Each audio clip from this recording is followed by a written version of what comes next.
Avertissement. Les informations médicales contenues dans cette vidéo sont fournies à titre informatif uniquement et ne doivent pas être utilisées ou invoquées à des fins de diagnostic ou de traitement.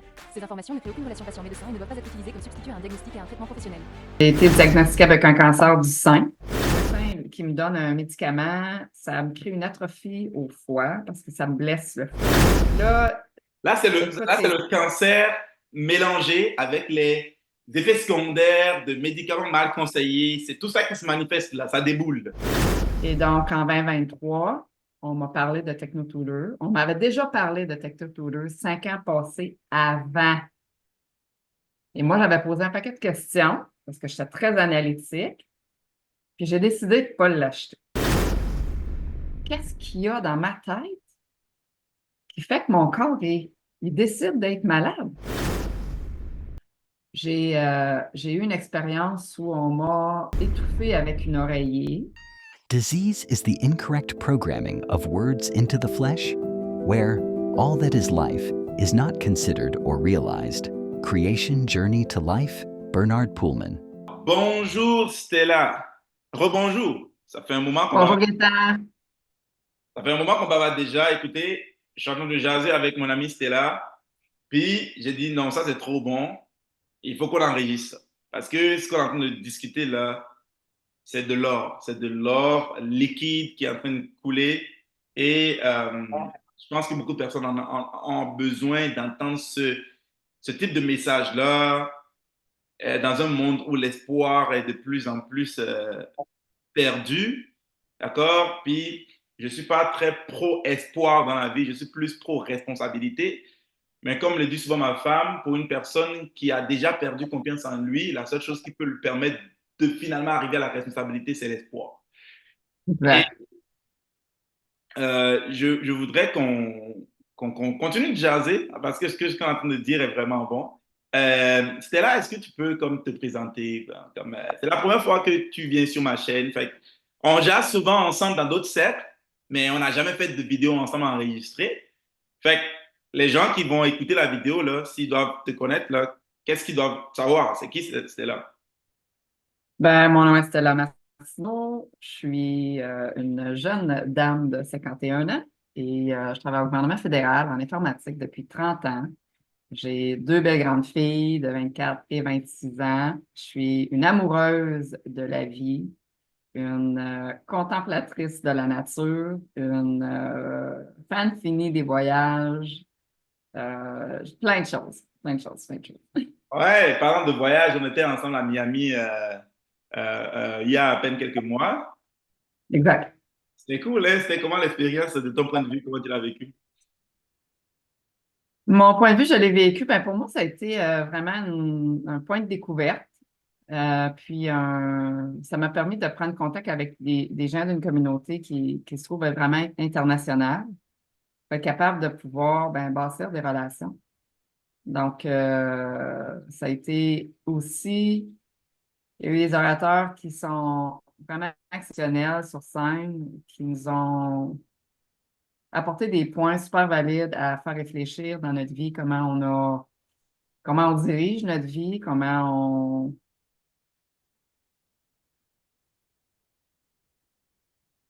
notre cerveau dirige notre vie.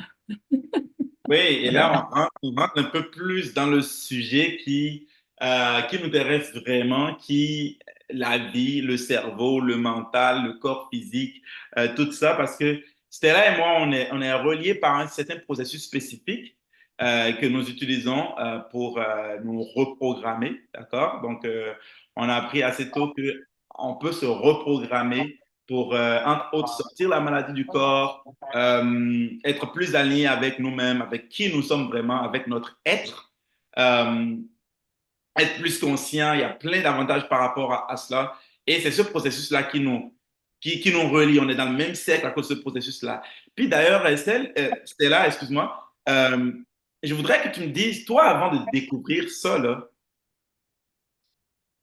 tu étais où? Tu t'es rendu où dans ton cheminement? Qu'est-ce que tu faisais avant de découvrir qu'est-ce qu'on fait aujourd'hui?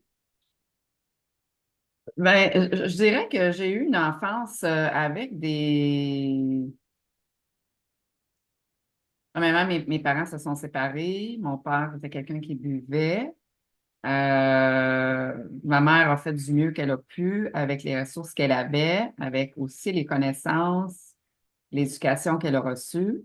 Donc, moi, à l'âge de 16 ans, j'ai quitté la maison pour aller étudier et j'avais vraiment un grand désir ardent de réussir, réussir financièrement, réussir ma vie autrement. Ça m'a. Tu sais, il y a des enfants qui prennent le modèle puis ils le répliquent. Puis moi, j'ai pris le modèle puis je voulais faire complètement autre chose. Certain que j'ai été entourée de.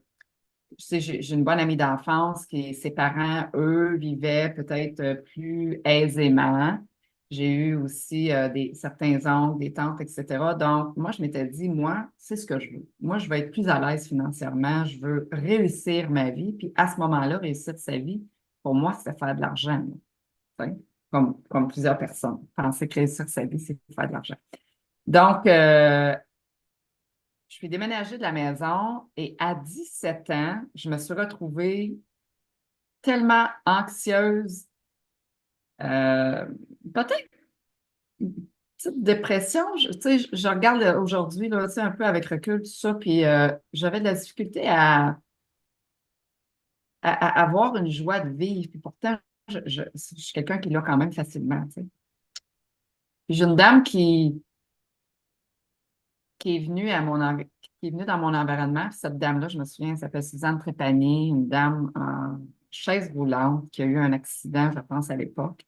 Et j'avais 17 ans, on en avait, je pense, 55 ou 60 ans. Puis là, j'ai été présenter tout le monde de la spiritualité, l'analyse des rêves, l'aura, la méditation, etc., etc. Fait que j'ai comme commencé là. J'ai continué dans ce volet-là pendant vraiment longtemps. Donc, j'ai fait de la méditation, j'ai fait toutes sortes de cours, des retraites, même des voyages alignés avec du yoga, puis des méditations profondes avec des chakras, puis euh,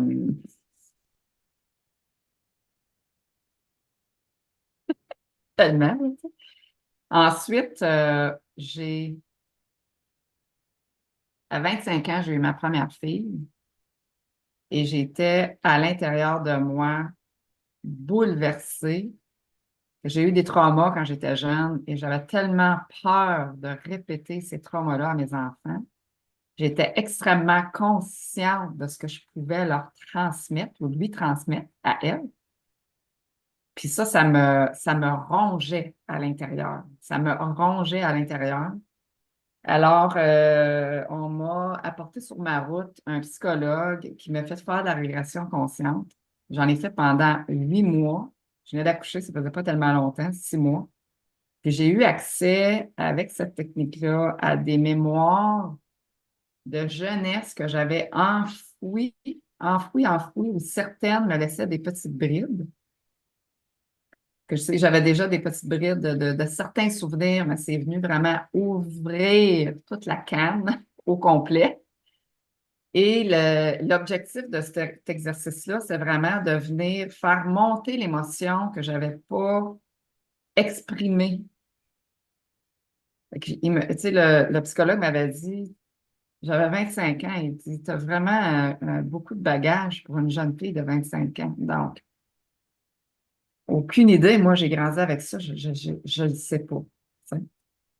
Donc, fait que ça j'ai fait ça, puis après ça, j'ai réalisé que ça m'a tellement aidé à me sentir plus légère dans plusieurs aspects, là, parce qu'après ça, j'avais pris confiance en moi, confiance que je pouvais créer une famille, confiance que je pouvais enseigner à mes enfants des bonnes méthodes, des bonnes affaires, pas nécessairement passer mes trous noirs ou mes ombres, ou, tu sais.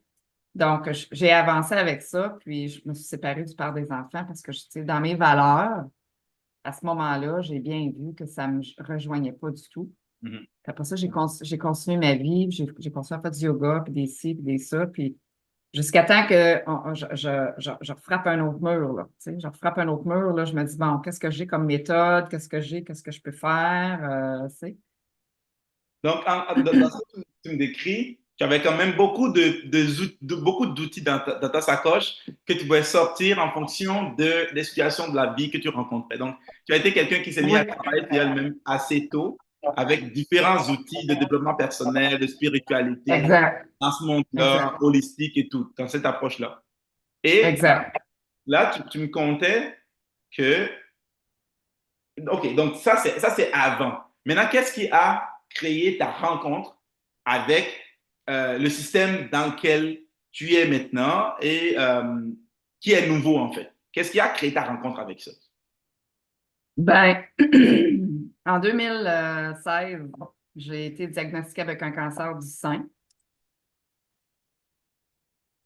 Et là, je me suis mis dans les recherches, tu sais, de comprendre le physique, vraiment mental, là, tu sais, vraiment regarder toute la littérature médicale.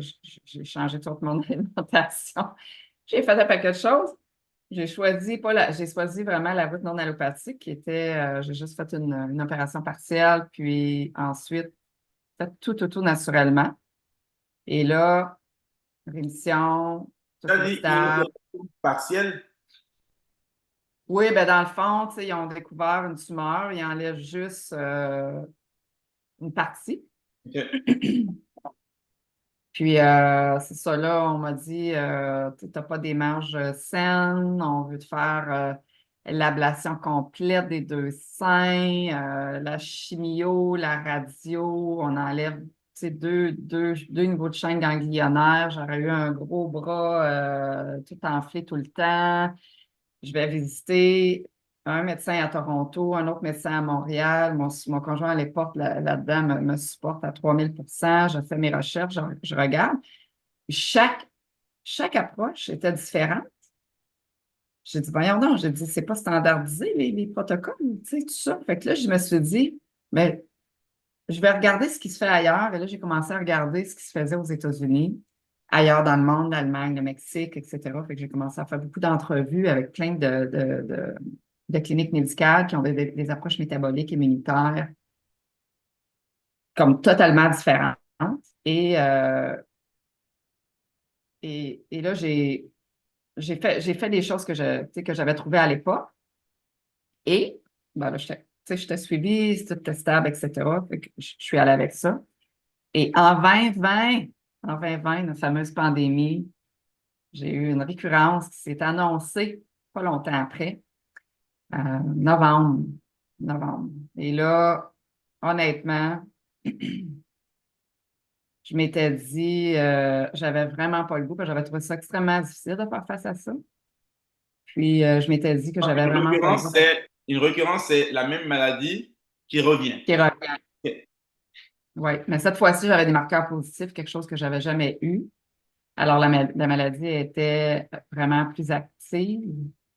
Plus avancé C'est que... vraiment, on m'avait pas donné de stade à ce moment-là, mais la maladie était plus active, puis à tous les mois, les marqueurs doublaient. Fait que c'était vraiment épeurant, là, comme vraiment épeurant, mais moi, j'en parlais pas parce que j'avais juste mon conjoint qui le savait, mes enfants ne savaient même pas, ma famille ne savait pas, ma mère ne le savait pas, mes amis ne le savaient pas. Puis j'avais comme une honte qui m'habitait. Je me dis, moi, je fais tout dans la vie, là. Je mange super bien, je prends soin de moi, je fais du yoga, je médite, j'ai un bon mindset, j'aime la vie. Qu'est-ce que c'est ça? Tu sais, c'est quoi ça? Fait que je recommence, en tout cas, ça m'a pris plusieurs mois avant de décider de faire quelque chose. Tu étais resté un petit peu dans le déni. Comme ça peut pas arriver à moi, genre, c'est comme, c'est quoi? Ben, j'étais comme, pourquoi? Tu sais, j'ai pleuré ma vie dans le temps des fêtes. Je me suis dit, si je vis pas un autre, moi, je suis une amoureuse de la vie finie, là. Je suis une fille de bonne humeur dans la vie en général. Je suis une fille positive. Je suis quelqu'un qui est driven, qui dirige son bateau, euh, qui veut quelque chose, qui va le chercher. Donc, pourquoi? Pourquoi? Fait que je me suis dit, si je ne vis pas un autre Noël avec ma famille, mes enfants, ben moi, je vais l'organiser, COVID ou pas, là. Donc, tu sais, moi, j'habite au Québec. suis à la frontière de l'Ontario. Puis on avait notre premier ministre à ce moment-là qui nous avait dit qu'à partir du 25, on ne pouvait pas se rencontrer. Moi, j'ai envoyé j'ai envoyé ma demande. Moi, je vais rencontrer ma famille. Fait qu'on s'est rencontrés tout le monde ensemble en Ontario, où on avait le droit, au 25 décembre à minuit. On a tous loué un Airbnb, on a soupé ensemble. On a quand même été vigilants. On a eu chacun nos raclettes. On n'a pas partagé des choses parce qu'à ce moment-là, c'était. C'est le stress, Puis, c'est la peur à côté là, par rapport à la transmission du virus et tout ça. peur à côté, c'était vraiment. Ouais. Il y a eu beaucoup de peur à côté. Puis, naturellement, dans les premiers mois où on nous disait de laver nos épiceries, nos sacs, nos affaires, j'ai vraiment, moi, joint ça là, dans les premiers mois. Après ça, j'ai décidé de fermer la télévision, puis de continuer à vivre parce que, bon, je veux dire, on avait notre vie à nous. On était quand même prudents dans nos affaires. Ma fille travaillait à l'extérieur.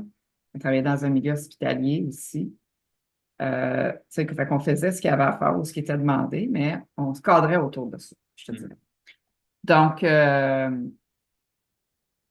j'ai regardé toute la partie physique, puis là, tout ce que j'avais fait dans le passé fonctionnait pas du tout. Du tout, du tout. Là, j'avais zéro ralentissement, zéro. Fait que là, je me suis mis à m'asseoir et j'ai fait 2 mois de recherche à voir qu'est-ce qu'il y avait de nouveau sur le marché. Naturellement, je n'avais pas revisité certaines cliniques à l'époque que j'avais trouvées qui étaient excellentes. Pour moi, ça s'était comme effacé de mon esprit.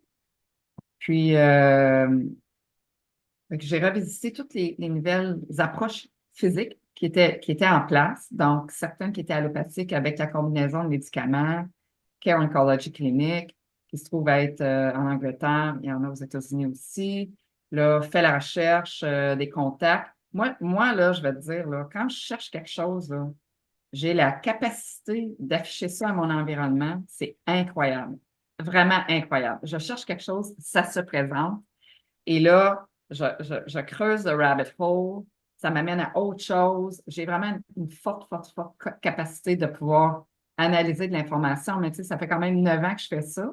J'ai un background en informatique aussi. Je travaille en informatique. J'ai fait beaucoup de gestion de projet, gestion de contrat. Je suis gestionnaire aussi de services. J'ai 30 employés, etc. Donc, j'ai comme une capacité de voir les choses 360 de façon naturelle et quand même de comprendre du matériel médical. En ce cas, ça, j'ai quand même un gros cerveau analytique, vraiment un gros cerveau analytique. Oui. Et là, je me mets à fouiller. Fait que là, j'amène à mon environnement, j'essaye des techniques, des choses, des ci, des ça. Fonctionne pas. Je choisis d'adopter une clinique que j'avais choisie à Toronto. Je devais commencer un programme. Finalement, mes marqueurs étaient trop avancés. Ils m'avaient dit, va faire de la chimie aux États-Unis. Moi, je dis non, je ne vais pas faire ça. Fait que là, de fil en aiguille, je continue à chercher pour ce qui fonctionne pour moi. Puis après 1 an et demi, je trouve ce qui fonctionne pour moi dans le non allopathique. Et en 3 mois, j'ai réussi à réduire mes marqueurs de 50%. Mais à ce moment-là, j'étais rendue stade 4 parce que j'avais eu une baisse d'hémoglobine, puis je ne savais pas ce qui se passait. J'étais comme essoufflée à monter les marches. Moi, j'ai vraiment un bon cardio, tu sais. Fait que je décide d'aller à l'hôpital. On me dit, tu as besoin de sang. Je suis comme, quoi? Là, ma première transfusion sanguine, ça passe. Et, là, je vois que ça dégrade, là, tu sais. Mais ça s'est passé comme en même temps que je trouve le produit, puis je l'ai commencé, puis j'avais beaucoup d'inflammation, énormément d'inflammation. Le cancer, c'est de l'inflammation à côté, tu sais. Donc, je fais ce processus-là. Là, je me dis, bon. Là, tu dis que tu découvres le produit. C'est quoi le produit? Non, mais je fais le processus médical, là. Je n'ai pas le choix, là. Je vais mourir, là. Moi, si je n'avais pas eu, j'ai eu à peu près 85 de transfusion de sang. Si je n'avais pas eu ça, je serais morte 3 Donc, c'est comme tu allais à une clinique puis tu faisais un processus médical. Absolument. J'avais pas le choix de faire le processus médical parce que je serais pas en vie. Fait que j'ai accepté ça. Combattre la mort, là. C'était la mort physique. That's it, là. Puis tu es tellement dans le système médical, ce que je peux dire, c'est que ça t'amène tellement, puis c'est vraiment une expérience, pas juste la mienne, mais d'autres personnes. Je suis avec tu sais, des grandes communautés à travers le monde, de gens qui expérimentent le cancer et toutes sortes de cancers. Et on le dit, on nous amène tellement dans le système médical une peur chronique, vraiment une peur chronique. Donc, notre moteur, c'est la peur, là. C'est ça qui nous fait avancer. Donc, gérer cette peur-là, c'est vraiment un défi. Et de là, l'importance de s'entourer de personnes qui viennent te nourrir différemment ou de matériel qui viennent te nourrir différemment. C'est hyper, hyper important pour que ton cerveau reste sain. Parce que sinon, tu meurs de peur. Tu n'as pas juste mourir du cancer, de la maladie, tu meurs de peur elle-même, vraiment, là. Donc, de fil en aiguille, moi, je me dis, bon, ben là, si je suis pour mourir du cancer, on va aller faire une dernière vacance. OK. Je décide d'aller rejoindre une de mes amies au Mexique. Je fais 4 semaines. Ces 4 semaines-là, j'organise avec les médecins, j'ai une dernière transfusion sanguine, je sais que je vais faire mon 30 jours. Là, au bout du 30, tu sais, j'arrive proche de mon 30 jours, je commence des saignements hémorragiques. Je me ramasse à l'hôpital, au Mexique. On me donne des transfusions hémorragiques à côté. J'ai jamais eu ça de ma vie. Je n'ai aucune idée de ce qui se passe. Là-bas, le système médical est super rapide, coûteux, mais si tu le payes en privé. Là, on me fait des échographies. On me dit, tu as un fibrome à l'intérieur. J'avais toujours vu. C'est comme. J'ai aucune idée de ce qui se passe. Finalement, un médecin qui me donne un médicament, ça me crée une atrophie au foie parce que ça me blesse le foie. Donc, Au Mexique, en train d'avoir une transfusion sanguine. oui, c'est ça. Là, on essaie de trouver ce qui se passe. J'ai un médecin qui me donne un médicament. Les médicaments abîment mon foie. Je devais avoir un comprimé de ce médicament-là. Il me donne une boîte. Comme, je ne sais pas, là, tu sais, là, il me dit, t'en prends toutes les 8 heures, etc. Fait que là, moi, là, j'ai une atrophie au foie, j'ai du liquide qui coule dans mon abdomen. J'ai l'air enceinte aux 4 semaines. Là, je suis pour 6 mois à faire des drainages. Là, Là, c'est écoute, le cancer mélangé avec les effets secondaires de médicaments mal conseillés. C'est tout ça qui se manifeste là, ça déboule. exactement. Et là, je reviens au Canada. Mais ce médicament-là, je ne l'avais pas pris tout de suite parce que je m'étais rendue à une autre place au Mexique. Puis la personne avec qui j'ai essayé le scorpion de venin bleu, qui est très connu en Cuba. Puis j'ai dit, ben, je vais l'essayer, tu sais, tout ça, mais pour moi, ça n'a comme pas fonctionné. Puis j'avais commencé les hémorragies avant de commencer ce produit-là. Et là, je reviens au Canada. Je prends ce médicament-là parce que je ne l'avais pas commencé. Ça va allonger mon voyage de 3 semaines. J'ai essayé là-bas avec lui, dans le fond, la psilocybine, un champignon psilocybine, pour venir voir, tu sais, ça a des fonctions psychédéliques, puis tu es capable de venir à l'intérieur de vraiment toi, des accès de parties de cerveau pour être capable de comprendre des choses. Et j'ai vécu des choses dans cette expérience-là. Ça a duré 3 heures. Moi, je ne voulais pas. C'est ma première fois. Moi, je suis zéro Et drogue. c'est fou. Juste une petite parenthèse, c'est là. Je t'écoute depuis tantôt, puis c'est fou comme tu es ouverte comme personne. Tu essayes tout.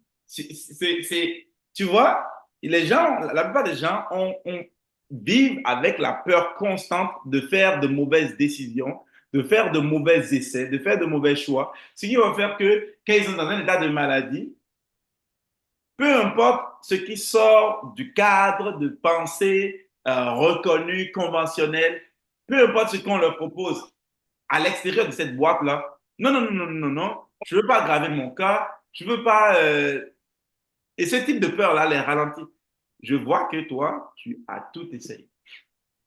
Oui, parce que, tu sais, la peur, elle affecte ton cerveau, je pense que c'est le cortex frontal, où ça ferme tes capacités de raisonner.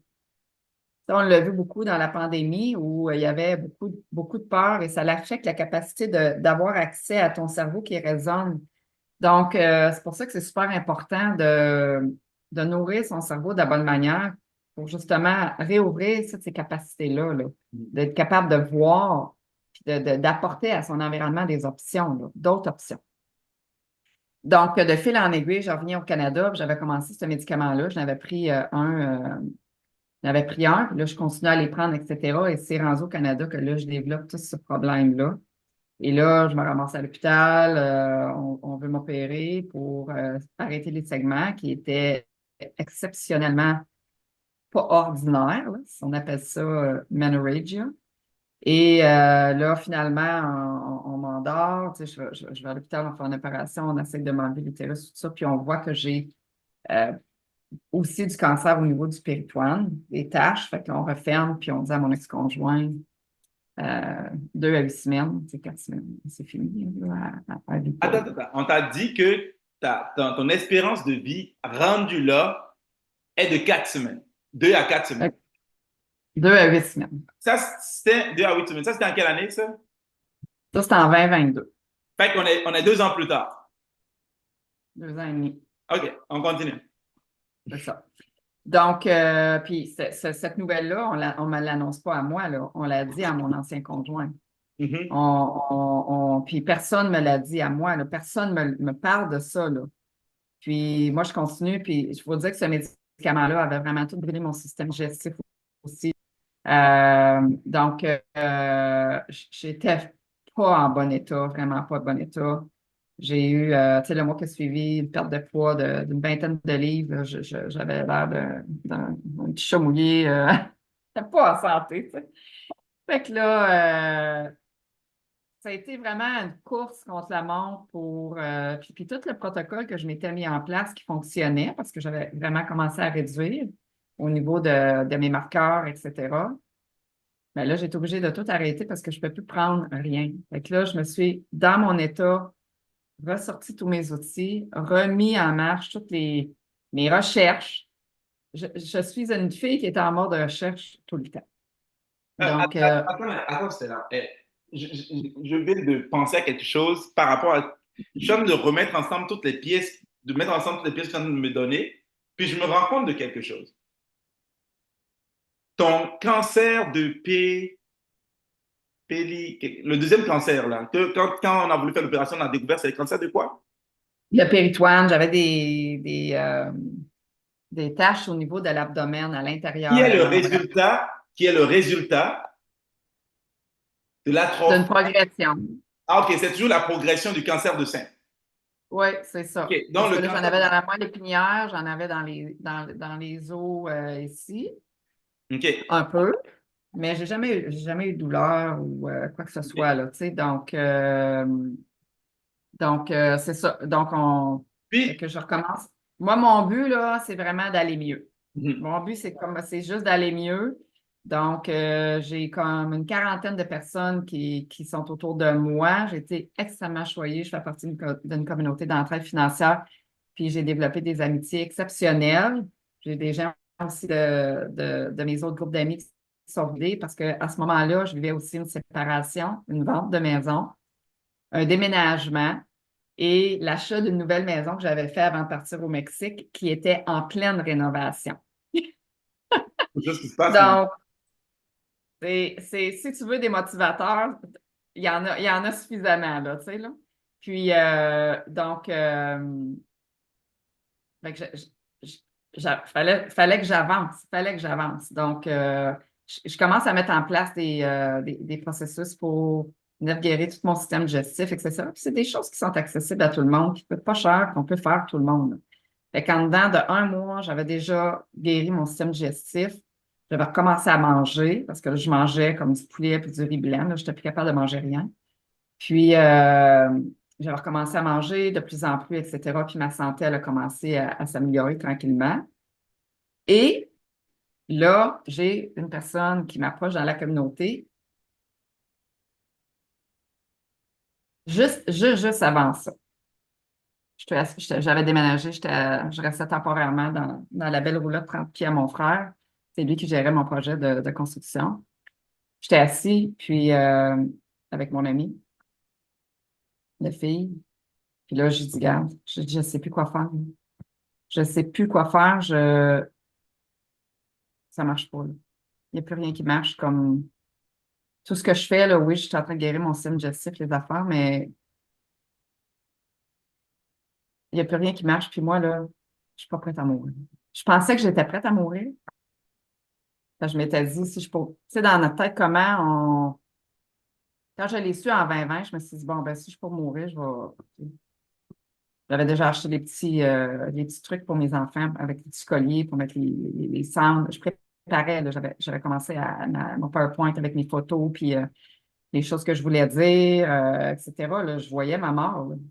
Mais rendu à ce point-là, j'ai dit, au bas de la pente, le plus bas de la pente, j'ai dit, moi, je suis pas prête à mourir. Je suis pas prête à mourir. Je veux vivre, là. Je veux vivre, là.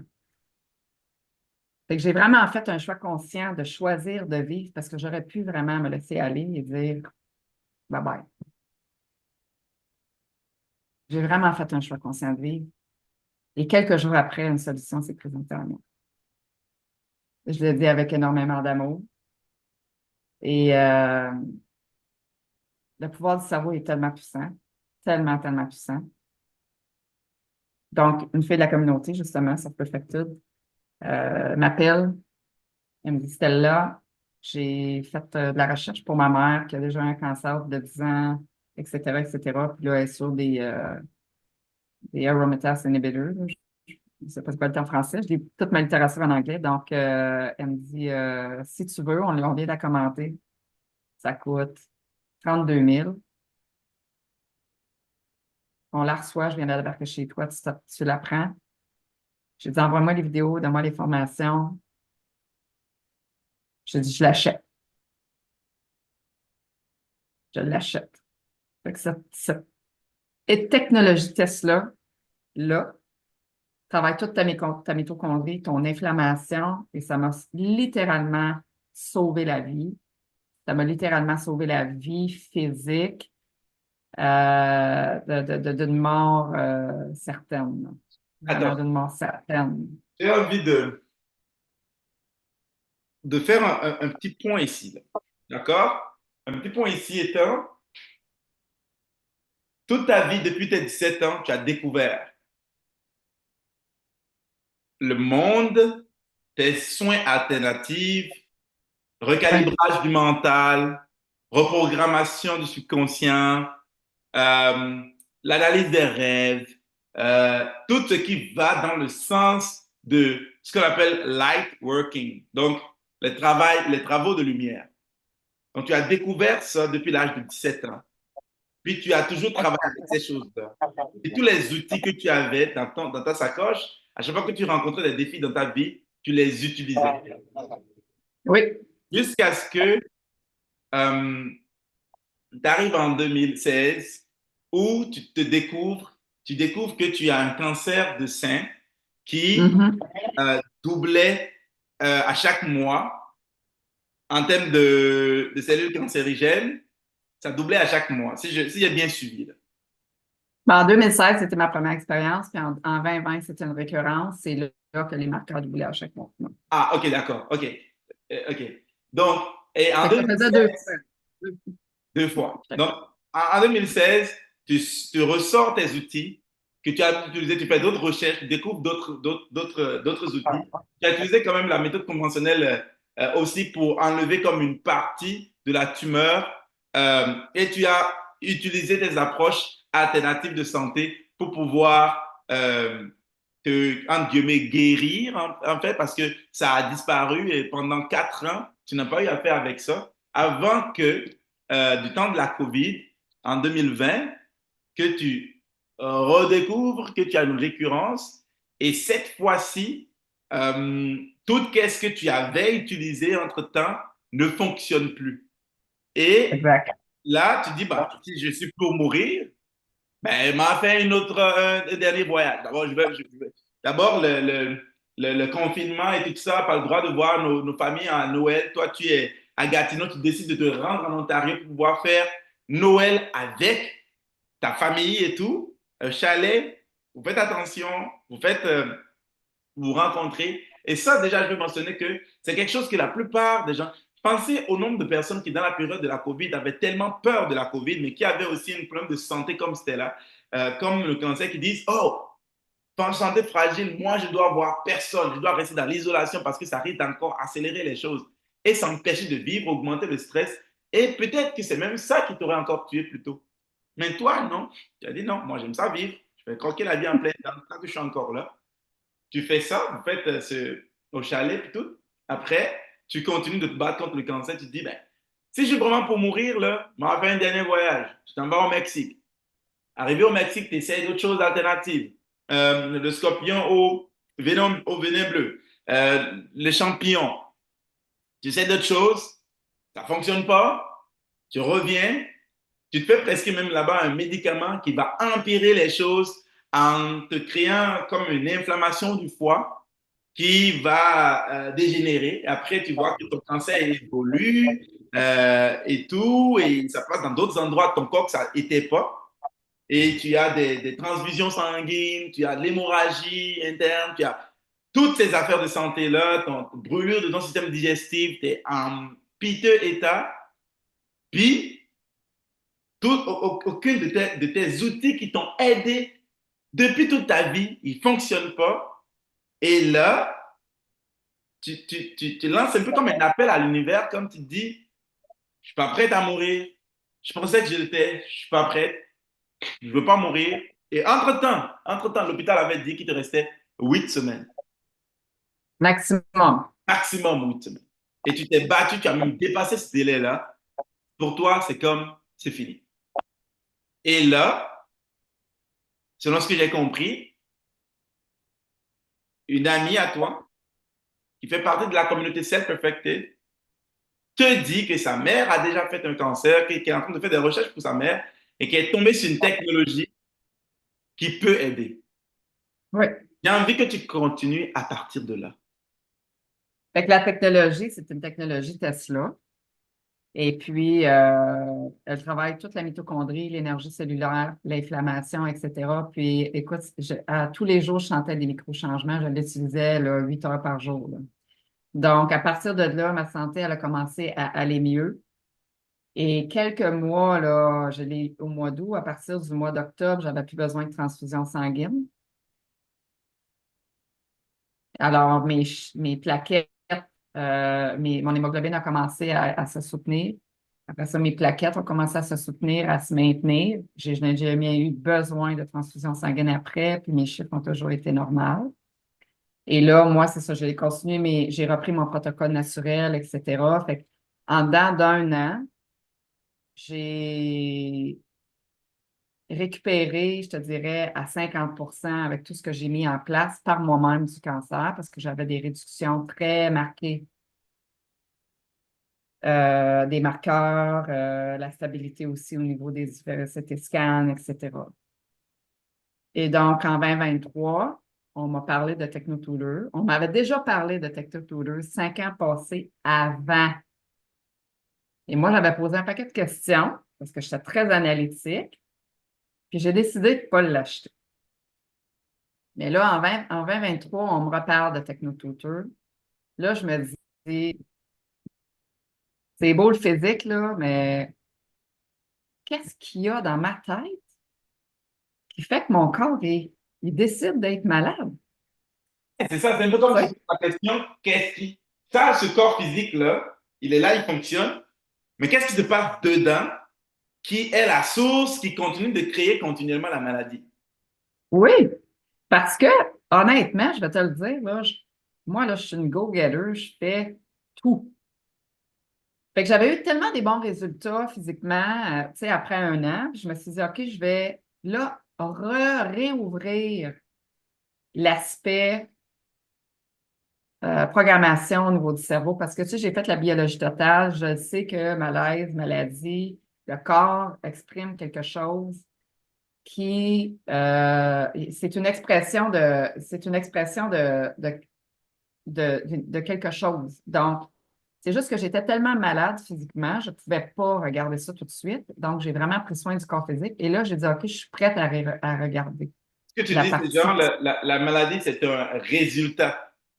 C'est un résultat. C'est un résultat de quelque chose. Le corps physique est en train d'exprimer un débalancement. C'est ça la maladie. Oui.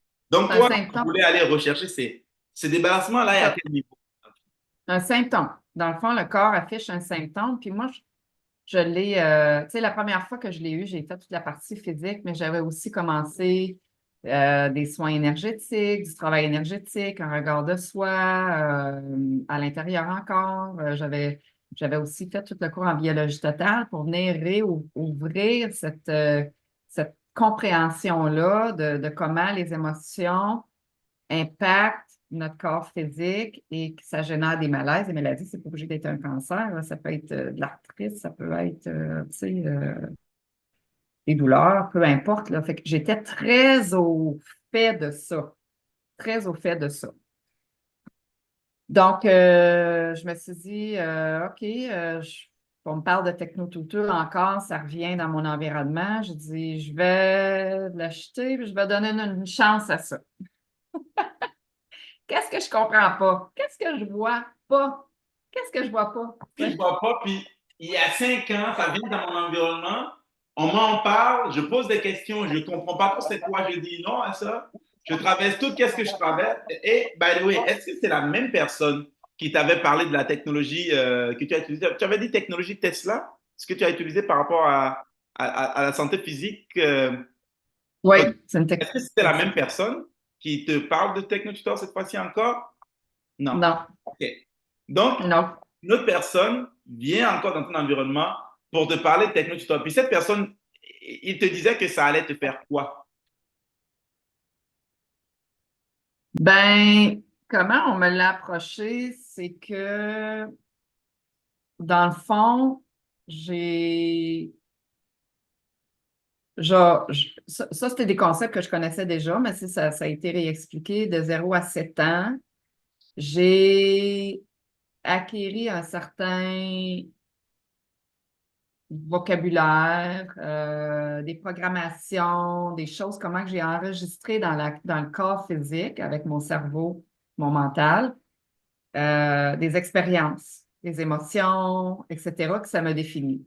Mhm. Donc, et ça, c'est ça qui a défini, tu sais, comme toute ma vie. Ça, je l'avais déjà compris. J'ai dit, bon, OK, j'ai dit, c'est une technique différente, une approche différente. J'avais déjà fait de l'écriture. J'avais déjà, je me suis dit, bon, qu'est-ce que je vois pas, qu'est-ce que je comprends pas? J'ai dit, bon, c'est une autre approche que j'ai pas faite. Fait que j'ai dit, je vais l'essayer.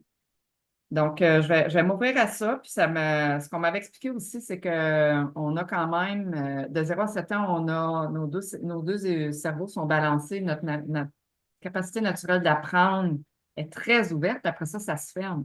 Fait que notre conscience sur les choses qui se passent devant nous, elle est comme limitée. C'est comme avoir des œillères, là. Tu sais, les chevaux, là, ils ne peuvent pas voir l'angle plus grand. Donc, c'est ça qu'on a. On a des œillères et on voit juste un certain champ. Donc, on me disait que en utilisant aussi, ça allait réouvrir ma capacité naturelle d'apprendre. Ça travaille sur tu sais, nos neurones. J'avais fait aussi avec Annick Laprate un week-end sur les neurones, etc. Fait que, tu sais, j'avais déjà des notions. J'ai dit, OK, j'ai dit, je vais, je vais le faire. Donc, moi, j'avais besoin de réouvrir ma capacité naturelle d'apprendre pour être capable de voir plus. Mhm. Et c'était mon objectif, voir. Pourquoi? Qu'est-ce que je vois pas? Je Ouais, fais tout. ouais, Tu sais, je ouais. fais tout physiquement. Il ne devrait plus avoir rien, là. Si ça reste, c'est qu'est-ce qui se passe? Pourquoi? Donc, c'est là que ma route elle a commencé avec Technique. OK. Alors, pour ceux qui nous écoutent, moi, ce que tu dis, ça fait beaucoup de sens pour moi. Mais pour ceux qui écoutent et qui se demandent, mais pourquoi tu ne te limites pas à, tu sais, tu es malade physiquement, puis tu as trouvé de quoi qui te traite physiquement.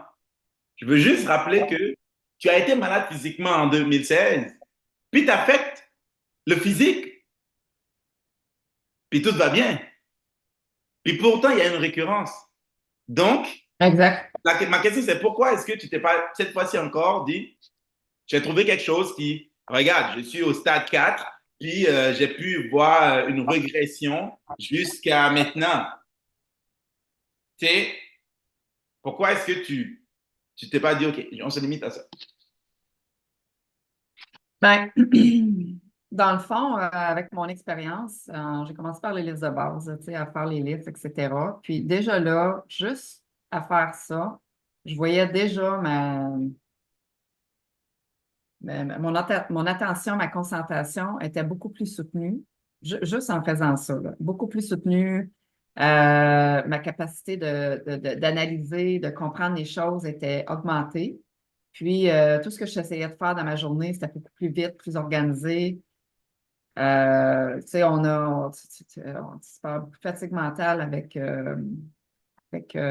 en général dans la vie, là, mais quand tu as la maladie, il y a un stress dans le système nerveux qui est vraiment latent et quotidien. Donc, moi, je suis une fille vraiment, tout ce qui m'aide, je vais le faire. Tu sais, je suis une Ouais. go-getter, là. Tout ce qui m'aide, je vais le faire. J'ai pris un engagement avec moi-même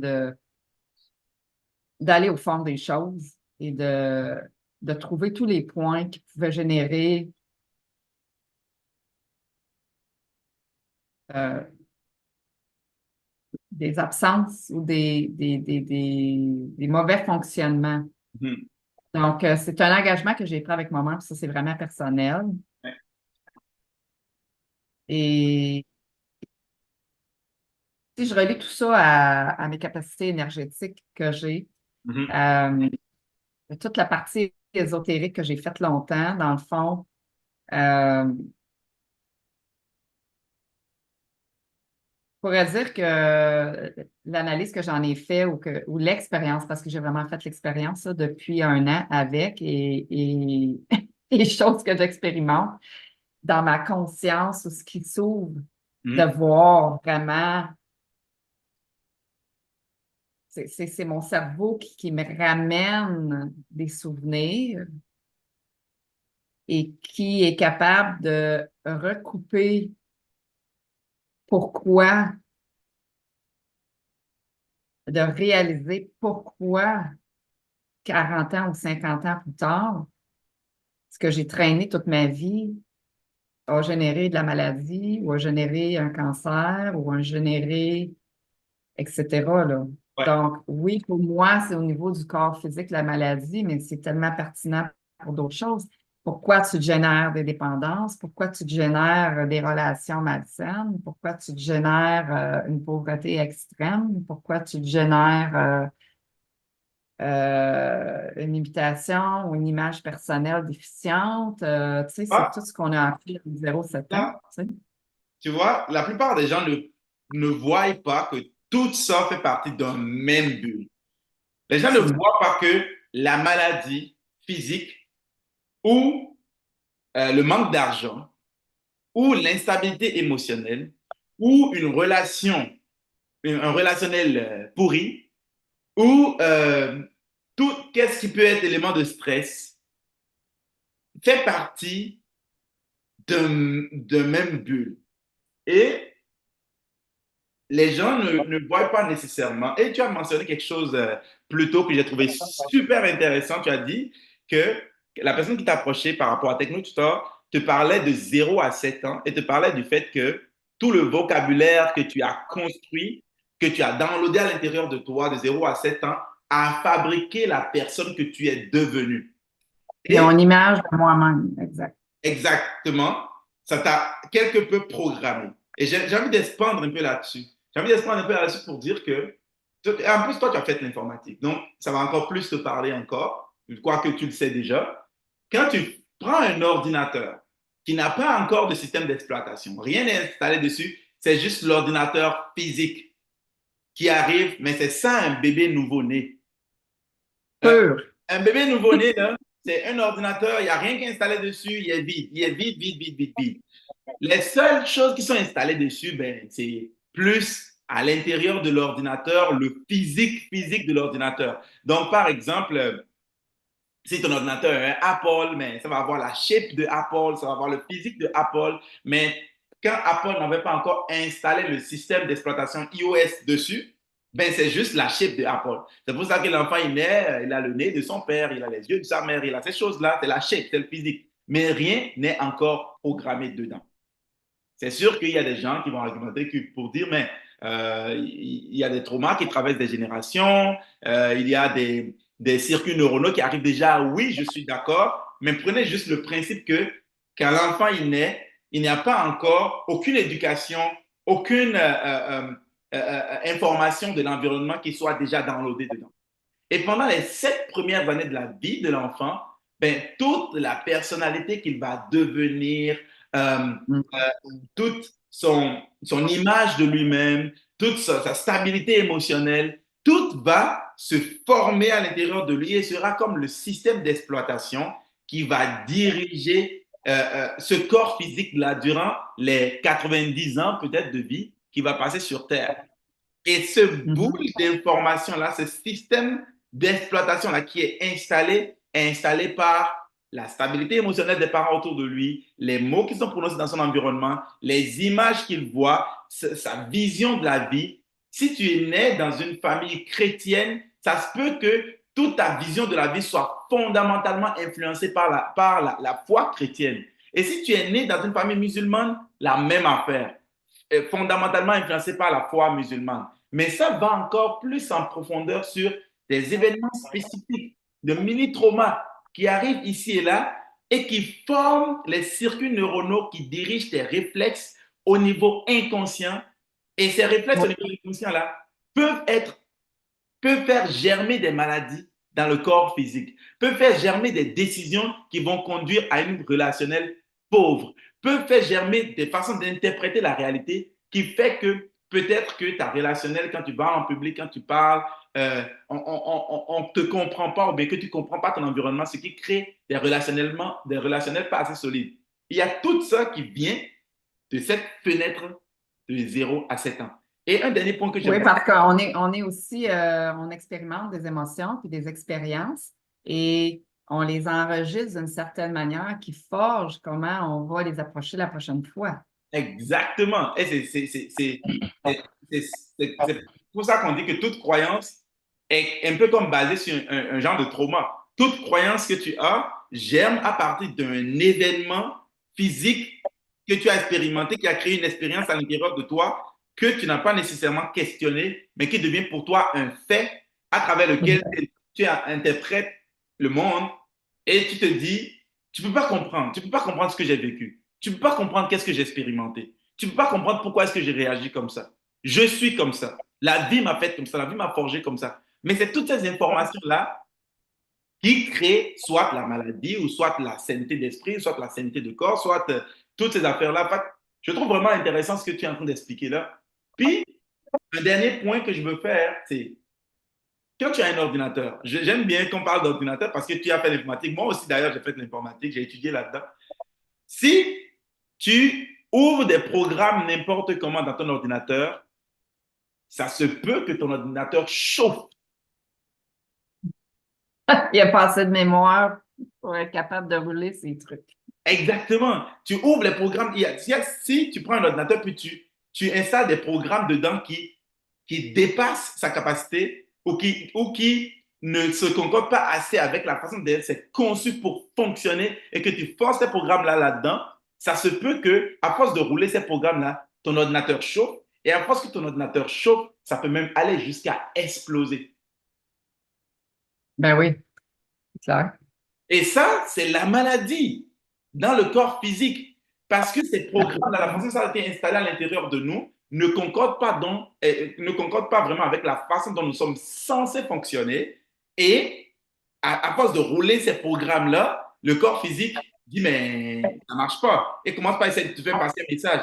Et la seule façon que notre corps physique est capable de communiquer avec nous, après les émotions, c'est une façon pour le corps de communiquer avec toi pour te dire, écoute, il y a quelque chose que je ne comprends pas, il y a quelque chose que je ne traite pas correctement.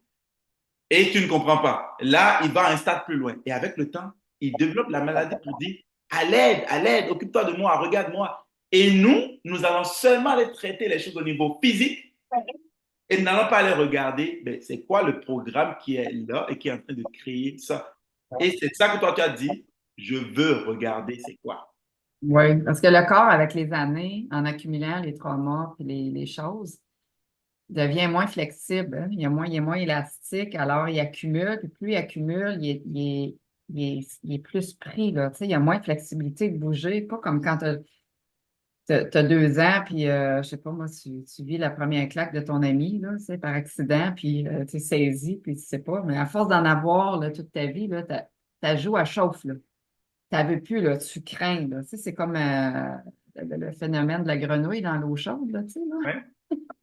Ouais, ouais, ouais. Donc, on vient que le corps, il est plus capable de prendre le stress, la charge, les coups émotionnels, etc., parce qu'on a comme vraiment un surplus là, dans le système nerveux central, puis il est vraiment plein, là, tu sais. Donc, Et là, toi, tu prends Technotutor, là, on est rendu là, puis tu dis, OK, mhm. j'ai déjà investigué, parce qu'entre-temps, avec les approches holistiques et tout ça, tu as quand même utilisé toutes les approches, tous les autres outils que tu avais pour continuer à investiguer à l'intérieur de toi, avec la biologie totale aussi. C'est quoi Oui, les mémoire, quand je dis mémoire ici, je parle aussi de programme en même temps parce que ce sont les mémoires qui créent la programmation.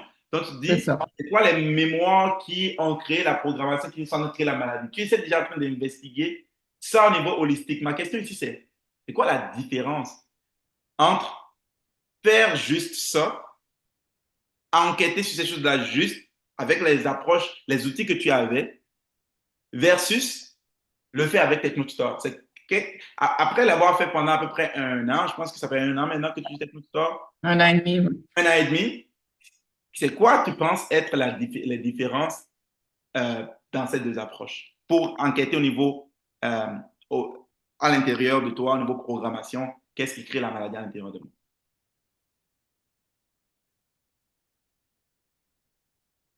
Je dois dire que, tu sais, pour faire un peu de recul, j'avais regardé comment le cerveau fonctionne, tu sais. J'ai lu des livres, j'ai regardé du contenu pour voir comment le cerveau, le mental, puis ça, c'est tout expliqué dans la science, etc. Là, ça, c'est pas des surprises. Comment notre mental, en expérimentant une bonne ou une mauvaise expérience ou quelque chose qui te donne, tu sais, beaucoup de joie versus peut-être beaucoup de peine, va venir vraiment enclencher un mécanisme hormonal puis générer quelque chose dans ton système nerveux. Tu sais, quand tu vis une soirée où tu as du plaisir, tu es dans le hype, là, puis là, t'es boosté, là, comme oh, oh, oh. Après ça, tu as une grosse drop, là, tu sais. Ou comment tu vis, mettons, un conflit avec quelqu'un, puis comment tu es down ou que tu es stressé, puis ton système nerveux, quand tu es à l'écoute de ton corps, tu sais que ton système nerveux il est déclenché. Tu es nerveux de quelque chose. Ou, tu sais, moi, j'avais une peur de parler en public. J'ai fait du Toastmaster un peu, tout ça, mais c'était une nervosité qui m'habitait tellement que j'ai dégagé ça en faisant mon écriture, etc. Puis, tu vois, aujourd'hui, je te parle aujourd'hui, on enregistre la session, je sais que ça va aller sur les médias sociaux, puis je suis très à l'aise avec, là. Fait que j'ai regardé, puis je pourrais revenir là-dessus, mais la corrélation que j'en ai faite par rapport à comment j'avais enregistré ça avec un traumatisme qui s'était lié à moi quand j'avais 6 ans. Euh, de m'exposer. C'était l'exposition du décès de mon oncle au salon funéraire, l'exposition. J'avais eu ce traumatisme-là en même temps que j'avais parlé devant la classe. La prof elle m'avait demandé de parler en même temps devant la classe, puis là, je ne disais pas super bien devant les gens. Fait que j'ai eu deux traumatismes comme dans le même temps, puis ça a comme créé vraiment une conscience de moi extrême, de parler devant les gens, puis de vouloir, tu sais, d'utiliser les bons mots, puis de bien se présenter, etc. Fait que j'avais vraiment une grande peur, une grande crainte face à ça, m'exposer aussi, hein, exposer ce qu'on est dans nos vulnérabilités, nos bébites intérieures, mais on est tellement plein de merde, on est tellement toutes pareilles, toutes pareilles. Ouais, Tu comme sais, c'est l'aurait comme, dit, we are all full of shit. we're full of shit. On est full of shit. Fait que, on n'est pas mieux que le voisin, ni la personne. Puis, ce que je te dirais, moi, ce que ça m'a apporté, l'ésotérisme ou la spiritualité c'est puis je le dis avec beaucoup de candeur, puis je l'ai vraiment réalisé l'année passée, puis ça m'a pris vraiment un moment, puis je demande pardon à tout le monde que je peux avoir blessé sur la route là-dessus. C'est que je remettais toujours la faute vers l'autre. Moi, j'ai fait mon travail, je suis bien, quand je fais tes affaires. Tu sais. Fucking full of shit. Mais comment t'as fait pour te réaliser ça? De réaliser que on est toutes pareilles.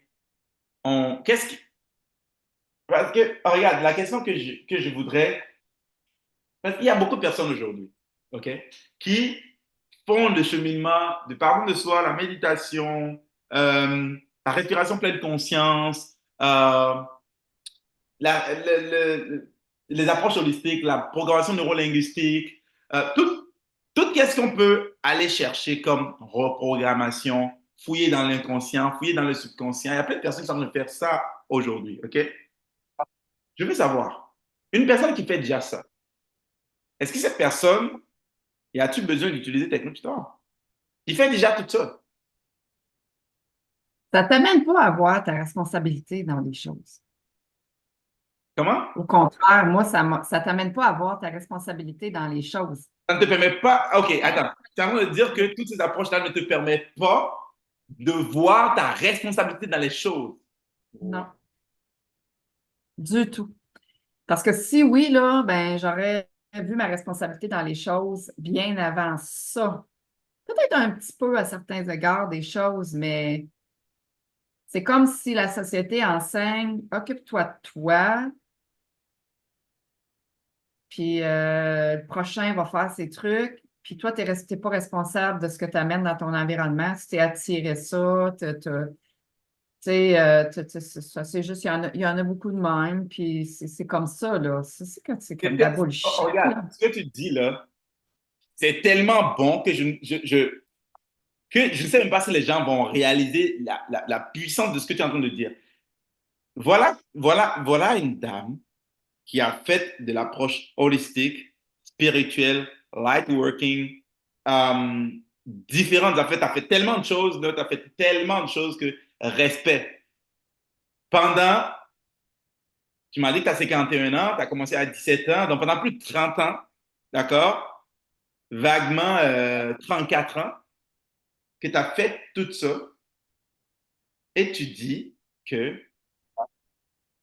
tes approches qui peuvent être bien à bien des égards, sauf quand il s'agit de te permettre de voir ta responsabilité là-dedans. Exact. Les gens vont argumenter, les gens vont dire, mais non, mais non, mais non, on dit toujours que c'est toi qui attires, qu'est-ce qui t'arrive, que tu es responsable à 100%, mais on le dit, mais une chose est de le dire et une chose est de le réaliser. Mais pourquoi tu t'attires ces choses-là? Tu as une image personnelle déficiente, comme qui a besoin d'être corrigée, qui a besoin d'être mise à niveau. Pourquoi tu t'attires ces choses-là? C'est toi qui, je veux dire, c'est écrit dans la science comment que le cerveau il fonctionne, là. On amène à notre environnement ce qu'on imagine. Si on ne sait pas utiliser notre cerveau comme il faut pour être capable de diriger notre bateau, hein, au lieu d'être un voilier à la dérive du vent et des vagues, mais tu vas être vraiment effet, puis tu vas te dire, oh, ça m'arrive, ça m'arrive, ça m'arrive. C'est la faute de l'autre, c'est la faute de l'autre, c'est la faute de l'autre. Donc, c'est vraiment un changement de perspective. Et quand tu prends responsabilité pour ce qui t'arrive dans la vie, ben, tu as la capacité de rediriger ta vie aussi. Mais là, je vais te poser une question, une grosse question. Et cette question-là, si je ne te savais pas assez solide, je ne te le poserai pas. D'accord? je te sais assez solide pour prendre cette question-là avec tout le travail que tu as fait. Si tu t'es rendu compte de ta responsabilité dans les choses, c'est quoi ta responsabilité dans ta maladie? Parce que, parce que tu t'es beaucoup dit, pourquoi ça m'arrive à moi? Je suis une bonne vivante. J'ai fait toutes les approches holistiques possibles. Je m'étire, je fais de la respiration consciente, je fais du yoga, je fais de la méditation, je fais de l'interprétation des rêves, je voyage, je m'occupe de moi, je mange bien, je fais du sport, je te regarde, t'es poids plume, t'es pas une personne qui mange mal, tu fais tout ça, puis t'as le cancer.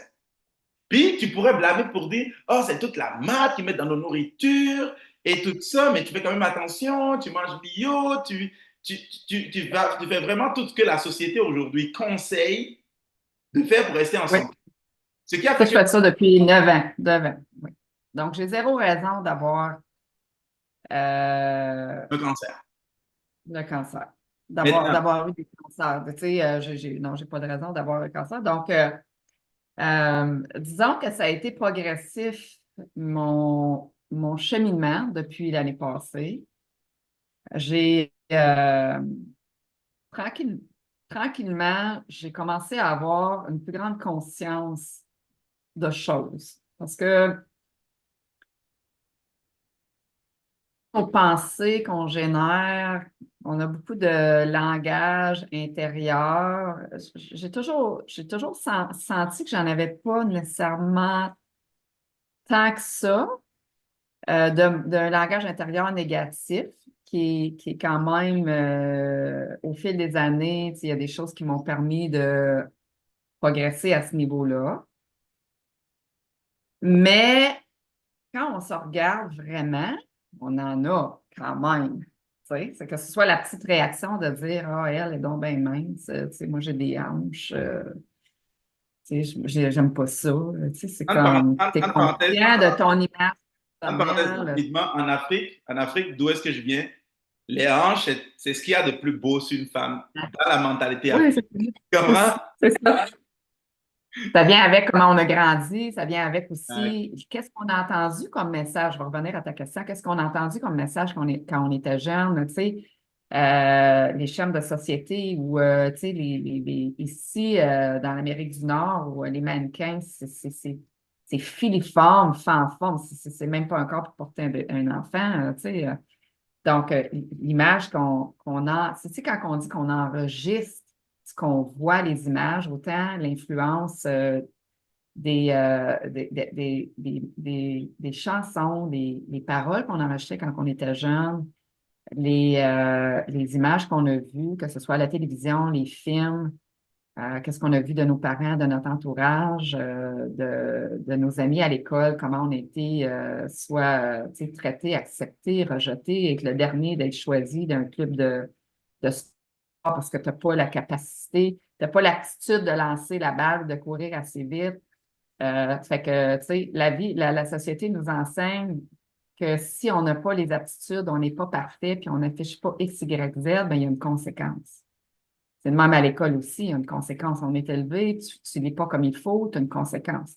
T'as parlé sans lever la main, ben là, tu as un X au tableau. Tu as besoin d'aller aux toilettes, puis tu ne peux pas y aller tout de suite, puis il faut que tu te retiennes. Là, tu sais, la conséquence, c'est le corps, c'est très dur. Là, tu sais, on est tellement forgé dans la limitation, puis dans un cadre X. Oui, on a besoin d'avoir un cadre, je le comprends. Mais on est très, très forgé qu'il y a une conséquence si on n'est pas parfait. Il y a une conséquence si on est si on est, si on n'est pas accepté si on n'est pas parfait, si on n'est pas Ne répond développé pas aux normes sociétales imposées de l'extérieur exact, de nous et non pas par nous-mêmes.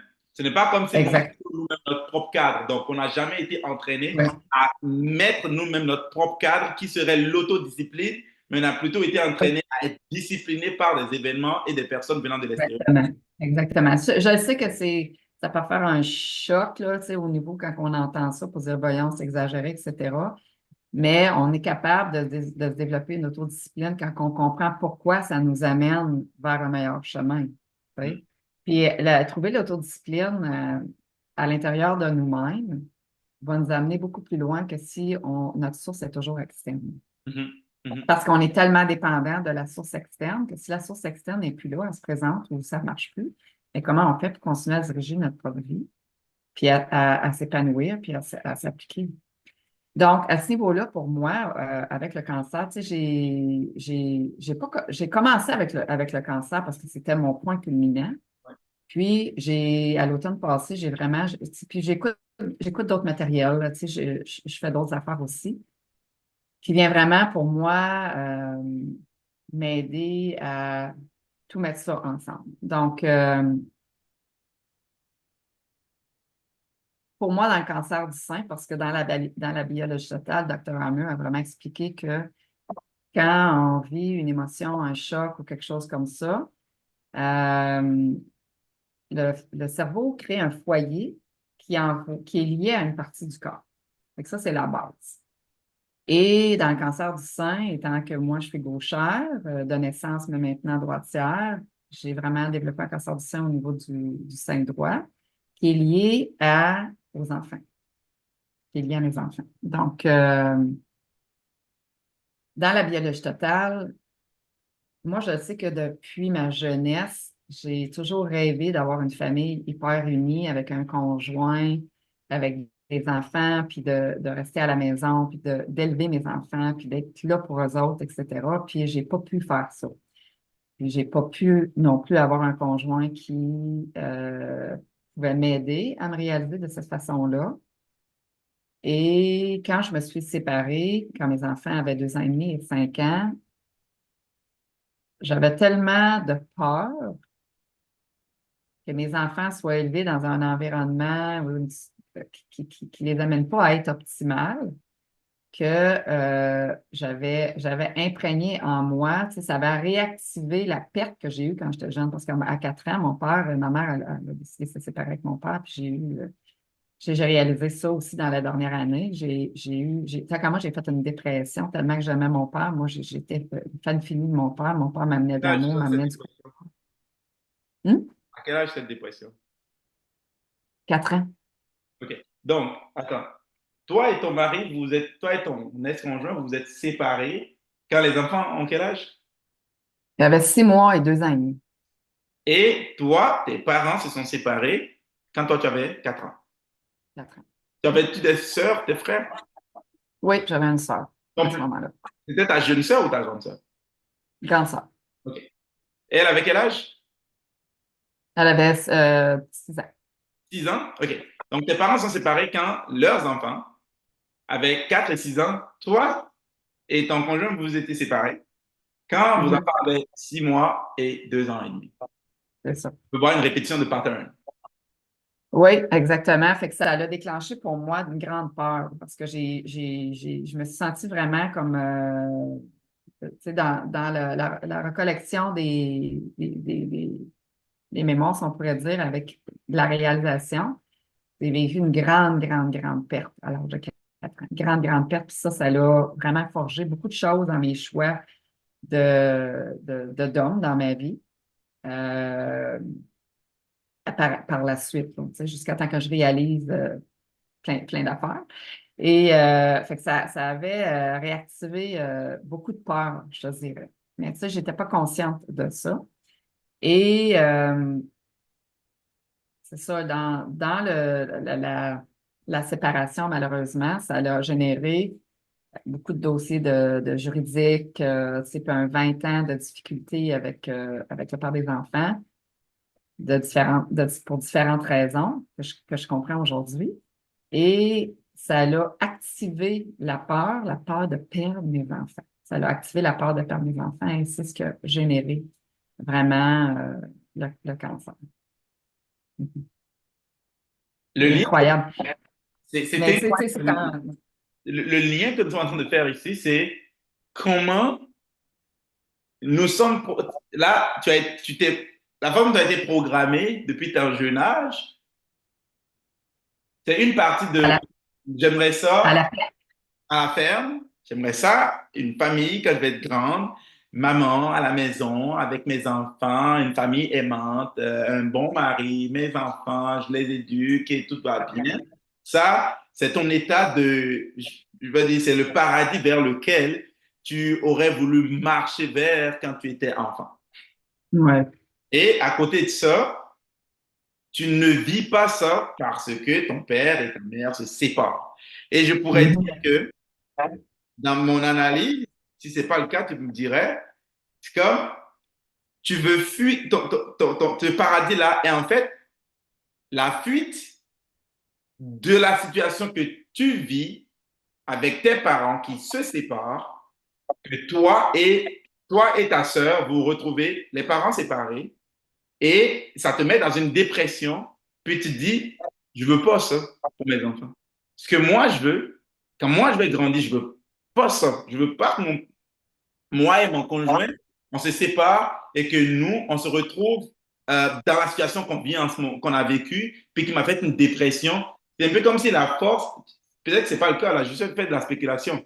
La force qui te sort de ta dépression que tu fais à l'âge de 4 ans, c'est le rêve de un jour avoir ma propre Ouais. famille. Et je vais Ouais. être à la maison, puis je vais éduquer mes enfants, puis tout ça. Puis ça sort de la dépression. Est-ce que Exact. c'est une bonne Oui, oui. Dans le fond, je n'ai pas été capable de faire ça parce que j'étais stimulée par la perte, la peur de perdre. Fait que j'ai pas su choisir un conjoint à ce moment-là ou mettre en place. Je n'avais pas les outils pour être capable de mettre ça en place parce que tout ce qu'il y avait dans mon environnement, c'est la peur de perdre, la peur de perdre. Donc, et là c'est et là, en bout de ligne, c'est tout qui s'est passé. Tu sais. regarde, c'est bon, c'est tellement bon ce qu'on est en train de dire là, parce que beaucoup de personnes, comment est-ce que nous définissons le paradis que nous voudrions vivre sur Terre, ou que nous voudrions vivre plus tard, peu importe comment vous imaginez votre paradis, mais comment est-ce que nous le définissons? On est programmé par la peur. On est programmé à définir nos rêves en lien avec une peur, Conséquence. en lien avec une conséquence. Donc, tes parents se séparent, tu vis une dépression et c'est toute cette méga dépression qui est un amas de peur, de stress, d'anxiété à un si jeune âge qui est 4 ans. Pauvre toi, c'est dans ça qu'émerge le rêve beau, immaculé, que tout le monde devrait avoir, qui est d'avoir une famille. Mais ça, c'est racine dans la peur. Et du coup, Mhm. tout ce que tu fais n'est pas en lien avec le rêve, mais en lien avec, oh, si je choisis cette personne-là, je risque de vivre ce que mes parents ont vécu. Si je fais cette chose-là, je risque de vivre la dépression que j'ai vécue. Et tout ce que tu fais est ancré de cette peur-là. Oui. C'est pour ça qu'après après que j'ai accouché de ma première fille, j'étais vraiment dans la peur de transmettre ce que j'ai vécu. Puis c'est après ça que j'ai fait le travail avec le psychologue là, de régression consciente, etc. Puis j'ai vraiment compris à ce moment-là comment l'enfance était extrêmement importante chez tu sais, tout ce qui entoure l'enfance, puis tout ce que l'enfant absorbe pour son développement personnel. Fait que moi, j'étais comme tellement consciente de ça que je voulais juste le mieux pour mes enfants, tu sais, d'être dans la perfection. Fait que là, je me suis donné un mandat de perfection. C'est difficile à vivre, ça, là, tu sais. Vraiment difficile à vivre, le mandat de perfection. Donc, de faire pour les enfants, là, de montrer un rôle parfait, de faire un rôle parfait, puis malgré ça, j'ai pas été capable, là, on s'est séparés, là, tu sais. Donc, Mais tu n'as pas été programmé pour ça. Tu n'as pas vécu ça. Tu sais pas comment le faire. Tu vois, et c'est ça l'autre aspect de l'illusion il y a un aspect illusoire à la loi d'attraction. Est-ce que la loi d'attraction, c'est quelque chose de réel? Oui. Mais la façon dont ça fonctionne, ce que c'est réellement, la plupart des gens ne le savent pas. C'est, oui, tu as beau avoir ce rêve-là que tu veux manifester, mais si tu n'es pas programmé pour manifester ce rêve-là, manifester étant, tu n'es pas programmé pour faire les choses de la façon dont tu vas le faire, de la résonance que tu vas voir à l'intérieur de toi et tout ça, pour créer ça. Mais exactement, parce que, si je peux ajouter, c'est que ton image personnelle génère vraiment qu'est-ce que tu manifestes. Fait que si tu as une image personnelle qui a besoin d'être redressée ou que la façon que tu as enregistré les choses, parce que c'est vraiment, tu sais, on a un cerveau mental, mais tout ce que le cerveau mental, comme je disais tantôt, génère des signaux dans nos neurones, des déclenchements hormonaux. Ça s'imprègne tout dans tes cellules, dans ton système nerveux, etc. Donc, tu as besoin, tu sais, si tu es dans une peur de perdre de quelque chose, ben, c'est ce que tu répètes dans ton quotidien. Comment tu veux réussir? Fait que oui, c'est bon d'avoir les techniques pour reprogrammer notre cerveau pour être capable de vraiment diriger notre environnement, mais il faut vraiment regarder aussi le négatif. On ne peut pas juste l'empiler parce que s'il y a une grosse situation qui arrive, ben là, tu sais, t'empiles du positif, du positif, du positif sur tes affaires. Une grosse situation qui arrive, mais c'est tellement fort, cette situation-là, ça va tout remonter, là. Puis là, tu vas dire, je comprends pas, je D'où fais tout, mais l'importance c'est de ça. déprogrammer. Ce que tu es en train de Oui, dire, en fait, je paraphrase, de l'importance de déprogrammer tout ce qui est négatif à l'intérieur et tout pour pouvoir avoir des racines ancrées, non pas dans les choses négatives ou dans les traumas, mais dans notre être. Que notre être exactement. soit vraiment la racine à partir de laquelle tout germe, au lieu d'être juste ancré dans des programmations qu'on a reçues, Oui. des Puis événements qu'on en réalité, ça devrait être dans une neutralité a reçus. absolue. Parce qu'on vit du négatif parce qu'on a ça d'imprégné en nous autres. Tu sais, ça ne veut pas dire qu'on n'a pas d'expérience positive, mais notre expérience positive, elle va être vraiment différente. Elle va être plus dans un aspect où notre système nerveux, un, ne sera pas activé de façon négative, mais elle va être vraiment dans la joie, dans la plénitude, dans le bonheur, ça sera pas ça sera pas poussé par un manque. Mhm. Tu sais, je manque de quelque chose, fait que là, il faut que j'aille me chercher ça, là. Mhm. Tu sais, ça va vraiment être un, par amour Mhm. pour soi. Ça va vraiment être par amour. Ouais. Vraiment être par amour. Puis, C'est vraiment une perspective complètement différente. ouais. C'est vraiment bon. J'aimerais aussi que tu abordes un peu, il y a une expérience que tu as partagée hier euh, que j'ai entendue, puis je me suis dit, OK, je voudrais que tu partages cette histoire parce que je pense que cette histoire va vraiment démontrer comment est-ce qu'on s'en va chercher un trauma Ouais, qui est profondément enfoui, ancré à l'intérieur de nous, d'accord? Et qui est en train de se débouler en différentes situations, d'accord? Avec le système que nous utilisons qui est TechnoStore. Et je vais te faire une petite introduction pour te laisser le panel. Euh, il y a une phrase que j'ai entendue il y a quelques années en arrière et que je me remémore tous les jours. Que je me remémore parce que moi-même, je suis père de famille, j'ai 2 enfants.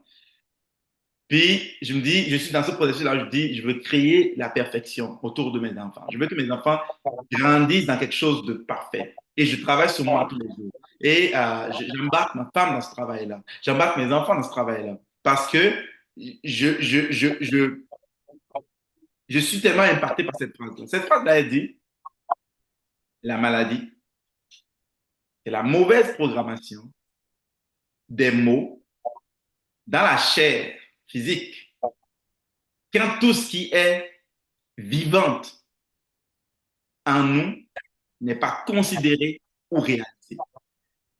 ouais, Et c'est complexe quand je l'ai entendu. Je suis comme, what? Ben, mots dans la chair et tout ça. Puis, le processus que nous utilisons, qui est TechnoTutor, implique beaucoup les mots. Alors, je veux que tu comptes, parce que toi qui as eu l'expérimentation de différents aspects d'aller fouiller dans l'inconscient, le subconscient, la chair physique, les mémoires, pour aller travailler là-dessus avec différentes approches, avec, par exemple, la biologie totale et tout. Tu as quand même expliqué beaucoup de ce processus-là, et avec d'autres outils que tu as utilisés pour aller fouiller dans ton inconscient, tout. Je veux que tu expliques comment ça s'est passé quand tu as maintenant compris tu Technic Store, parce que la simplicité de la chose est étonnante. ouais, vraiment. Dis-moi tout, dis-moi tout. Ben, Euh, Dans le fond, il y a quelques jours, en fait, c'est très récent, là, il y a quelques jours, je vais reculer. J'arrive du Mexique, on m'a demandé d'aller aider la clinique métabolique immunologique que je visite ici et là pour donner un coup de main pour quelque chose. Et je me rends compte que j'ai beaucoup d'inflammation dans mon système. Pourtant, je ne devrais pas avoir d'inflammation dans mon système. J'ai zéro raison d'avoir d'inflammation dans mon système. Donc, là-bas, on fait une approche métabolique, etc. On travaille sur l'inflammation. Je reviens à la maison, puis je comprends pas. Je ne comprends pas pourquoi j'ai de l'inflammation dans mon système. Je mange bien et je fais tout. Donc, là, je vais en rendez-vous, je fais aussi du myofascial. J'ai commencé à faire du myofascial ou quand on bouge, parfois certains tissus, ça peut venir faire remonter des traumas ou des mémoires, etc., des situations. Donc, j'ai fait ça cette semaine et là, j'ai un appel de quelqu'un qui me demande un numéro de téléphone de quelqu'un d'un membre de ma famille pour une raison X et cette personne-là utilise un certain vocabulaire. Cette personne-là, je n'avais pas parlé, ça faisait 10 ans. Elle utilise un certain vocabulaire et là, tu sais, moi, je suis un peu plus exposée au vocabulaire maintenant dans le sens que je suis plus consciente. Fait que là, je vais aller voir la définition de ça. Je dis, mon Dieu, c'est un peu raide comme mot, tu sais. Fait que là, je dis, ben, Tu te j'ai rappelles, dit, je c'était vais. quoi le mot? C'était. Bon, c'est ça, je l'ai déjà. Détestable. OK. Ouais. Donc, j'avais pas entendu ce mot-là, ça faisait une dizaine d'années, là. Une quinzaine d'années, certainement. Donc, j'arrive chez moi, je dis, je vais faire une liste par rapport à cette personne-là. Je vais faire une liste de mots. Faire une liste de mots, puis je vais Tu commencer utilisais à. déjà Technique Store? Oui, oui, c'est Oui. ça, c'est ça. Parce que quand tu dis je peux faire une liste de mots, pour ceux qui écoutent, ils ne savent pas c'est quoi, ils ne savent pas ce que ça veut dire. Oui, ben c'est ça. Dans le fond, c'est que, tu sais, c'est une situation, s'il y a des mots qui te déclenchent ou qui activent ton système nerveux, que t'es pas, quelqu'un te dit ça, puis là, tu es comme, hey, parle-moi pas comme ça, ou tu sais, quelque chose comme ça. Fait que dans le fond, on est, comme on disait, on est une collection de mots qu'on a rattachés à des images, des expériences et des émotions. Alors, s'ils te font réagir, c'est parce que tu l'as comme d'imprégné en toi avec une expérience, une émotion. Donc, Techno-Tutor, quand tu peux faire une situation qui est comme ça, tu peux faire un mind map. Donc, tu peux avoir, mettons, un sujet au centre, là, tous les mots qui te viennent à ton esprit, qui sont négatifs, et qu'on a un back-chat, là, tu sais, un langage mental qui est pas très toujours gentil là, avec nous-mêmes. On peut tout mettre ça sur papier, puis après ça, on peut rentrer ça dans l'outil, se faire des listes, puis quand on les utilise dans l'outil parce que ça vient flasher le mot et le mot rentre directement dans ton inconscient, ça neutralise la charge émotionnelle, la polarité sur le mot. Donc, moi, j'avais un mot dans ma liste qui était étouffé. Dans le Bon. détestable, là, tu fais ton mind map, tu écris ton détestable au milieu, tu fais un cercle autour, tu traces des traits autour et tu commences par écrire les mots que ça déclenche. Puis parmi ces Oui, mots-là, il y a le mot étouffé. étouffé. OK. Et là, j'écris je tape le mot étouffé, je fais le travail avec le mot étouffé, la définition, et tout à coup, j'ai un souvenir qui me revient par rapport à un lien étouffé. J'ai des symptômes physiques, là. J'ai la gorge serrée, je me sens pas bien, puis là, j'ai de la peine qui monte. Et ce souvenir-là, c'est un souvenir d'enfance à l'âge de 4 ans. Je ne suis pas ici pour offenser personne. C'est ma vie personnelle et c'est comment moi j'ai enregistré la situation, mais j'ai eu une expérience où on m'a étouffée avec une oreiller. Quand même, euh, dans mon aspect de petite d'enfant très longtemps où j'allais carrément manquer d'air et il y a une personne qui est arrivée puis que c'est ce qui fait que la personne allait enlever l'oreiller et j'ai réalisé à ce moment-là que je ne m'étais jamais que respirer égalait danger, que que ma respiration avait été impactée toute ma vie à cause de cet événement-là. Et l'inflammation, ben, c'est une mauvaise respiration cellulaire. Donc, j'ai imprégné dans la chair que respirer égale un danger. Donc, je n'ai jamais eu une respiration adéquate, une respiration cellulaire adéquate qui générait une mort cellulaire plus rapide. Et ce processus-là, et je vous dis ça, là, j'ai juste, une fois que j'ai fini tout mon travail, j'ai été fouiller un peu pour voir qu'est-ce qu'il en était. Et il y a un processus qui existe, une mort cellulaire plus rapide génère de l'inflammation. Donc, j'ai fait le lien que toute ma vie, j'ai eu une mauvaise respiration cellulaire qui génère de l'inflammation dans mon système parce que j'en ai quand même depuis. Le cancer, c'est de l'inflammation, mais il y a beaucoup d'autres choses qui est de l'inflammation dans le système. Donc, toute ma vie, j'ai traîné une mauvaise respiration cellulaire qui a généré de l'inflammation parce que j'avais enregistré dans ma chair que respirer, c'était dangereux. Oh my God. Puis là, je n'aimerais pas les détails alentour de la circonstance pour garder l'aspect privé là, de la Absolument. situation parce que, bon, je ne veux pas mettre personne dans l'embarras. Mais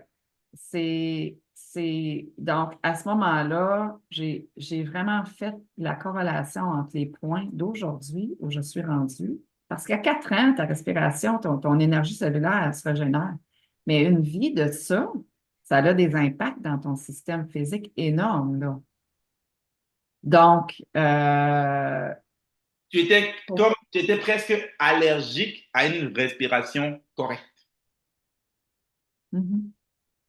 Mais j'étais très inconsciente de ça, là. Oui. C'est quand même une situation très banale avec d'autres vocabulaires peut avoir déclenché ce souvenir-là. Ce souvenir-là, je dois le dire que je l'avais déjà visité.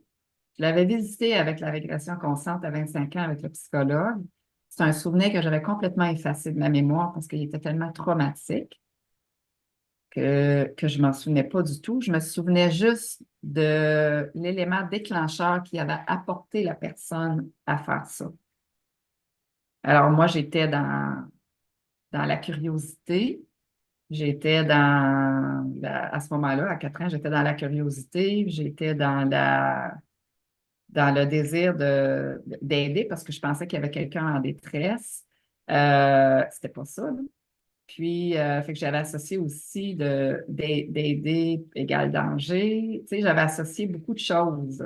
Donc, Là, vous écoutez en live comment la programmation se fait.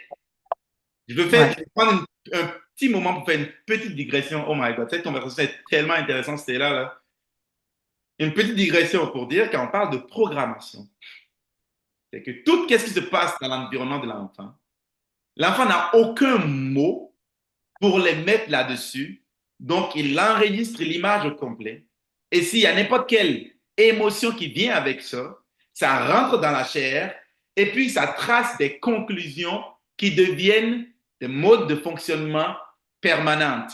Donc, le corps ici est programmé pour fonctionner comme ça. Par exemple, Stella se fait étouffer, respirer était un danger. Là, respirer, c'était un danger. Respirer à un certain degré, c'est un danger. De l'autre côté, il s'en allait pour aider quelqu'un quand la situation arrive. Donc, aider quelqu'un qui peut potentiellement apporter un danger. Donc, à la fois, elle se programme pour respirer, mais toujours à moitié, ce qui fait que la quantité d'oxygène qui doit entrer dans les cellules et la quantité de CO2 qui doit sortir des cellules pour aller nourrir son corps physique, elle n'a jamais la quantité normale qu'elle doit avoir, ce qui va plus tard résulter à de l'inflammation, qui va créer des cancers, qui va créer des choses. Et tout ça se passe à l'âge de 4 ans. De l'autre côté, sa relation avec l'aide de la personne aussi va prendre un coup où elle va seulement aller à un certain degré avant d'avoir la peur de mourir qui va l'arrêter, qui va faire qu'elle va juste rester comprimée là. Et plus tard, peu importe je mange super bien, je fais du sport, j'utilise des outils, tout ça, on s'en fout.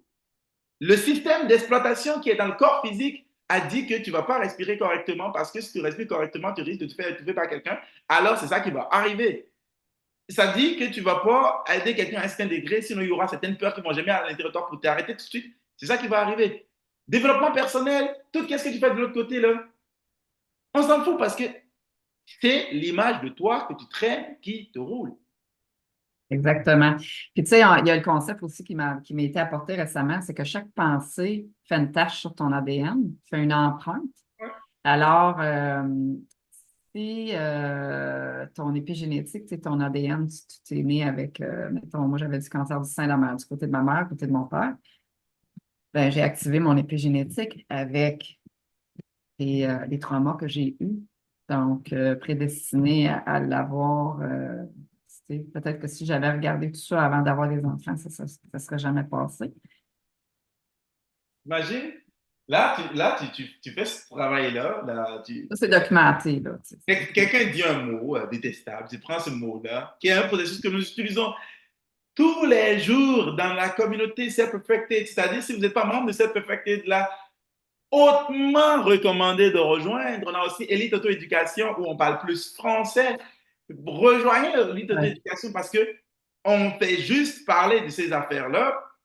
Puis on a le processus qui est le self-forgiveness et qui est aussi le techno-tutor qu'on utilise, qu'on a un processus spécifique par rapport à ça. Là, toi, tu tombes sur ce mot détestable-là et à partir du mot détestable, tu arrives à étouffer, tu retrouves cette mémoire-là. Maintenant, j'imagine que tu enclenches tout un processus de la reprogrammation correcte Ouais, pour c'est ça. étouffer dans la chair. Oui. Ben, tu sais, comme je disais, je l'avais visité une fois, puis je l'avais revisité l'année passée, cette mémoire-là. Je n'avais pas fait tu sais, le lien entre ma respiration cellulaire ou ma respiration avec l'inflammation que je vis en ce moment, puis tout ça, là, tu sais. Donc, quand on dit que notre expansion ou notre ouverture en conscience ou notre capacité de voir plus les choses, parce qu'on est très inconscient, on est conscient juste de ce qu'on a appris. Donc, l'ouverture nous permet de vraiment faire des liens puis voir est où notre responsabilité là-dedans. C'est comment moi je l'ai intégré. Oui, j'étais une enfant. Absolument. Je veux dire, je ne suis pas pour en train de blâmer, là, peu importe, mais je suis contente de l'avoir découvert aujourd'hui parce que, bon, là, je vais pouvoir remettre justement ce matin, parce que là, tu sais, ça, c'est arrivé, ça fait juste quelques jours. Et là, j'étais en train justement de mettre tous les mots, les phrases, etc. Et là, je suis tout en train d'écrire les phrases où, tu sais, je suis libre de respirer. J'ai le droit de respirer. J'ai le droit à la vie. La vie n'est pas danger, tu sais, là. Donc, puis honnêtement, je te dirais que chaque fois que j'adresse une situation, peu importe, là, plus j'appelle ça, moi, relâcher. Tu sais, plus mon système nerveux se calme, plus je dirige mieux ce que je veux Mhm, dans ma vie. mhm, Et plus je suis en mesure de déterminer ce que je veux aussi dans ma vie. Parce que les programmes, les croyances, comme on peut les appeler, ou les empreintes qui nous ont été mises ne sont pas là, donc ne viennent pas donner d'intention contraire à ce qu'on veut diriger. Sont neutralisées, elles sont éliminées. Alors, on est tellement beaucoup plus capitaine de notre bateau, puis on peut le diriger dans la direction où on veut aller. Alors, on est vraiment maître de notre esprit qui occupe notre enveloppe. On n'est pas juste sujet à ces inscriptions-là qui se sont faites inconsciemment. On veut pas, tu sais, je pense pas que ça nous sert de se blâmer. Alors, là vient où on doit vraiment apprendre à se pardonner, d'avoir généré tout ça dans notre vie, ou d'avoir répété, que ce soit inconscient ou conscient, ou des choses. Des fois, on s'aperçoit de situations, mais on ne fait rien pour la changer. On continue à être dedans, à la nourrir, parce que bon, peut-être qu'on n'a pas l'outil, on ne sait pas comment, on voudrait. Ça prend du courage, on a peur. Quand on est dedans, écoute, je me sentais comme un petit enfant de 4 ans, là. Tu sais, je pleurais, je serrais mon oreiller. Tu sais, je criais non, tu sais, tout ça. Mais une fois que l'orage est passé, on est comme, oh mon Dieu, ça fait tellement du bien.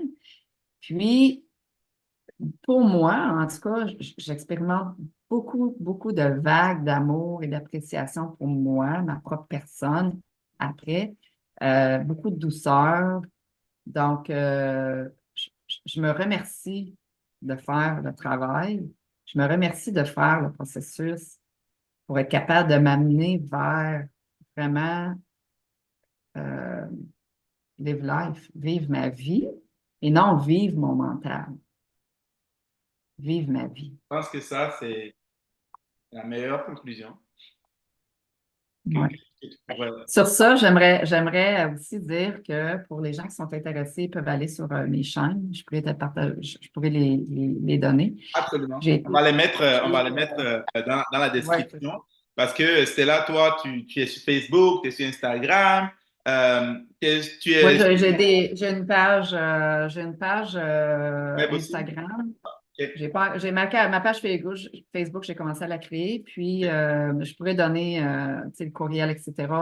J'accompagne les gens qui ont le désir aussi de, tu sais, il y a des gens qui sont soit dans le cancer, tu sais, actif ou en récurrence ou en rémission ou en prévention, excuse-moi, et ils voudraient avoir des idées pour soutenir le système, mais aussi les accompagner au niveau du travail parce que c'est vraiment niché. On doit quand même prendre soin du corps physique en même temps que du corps.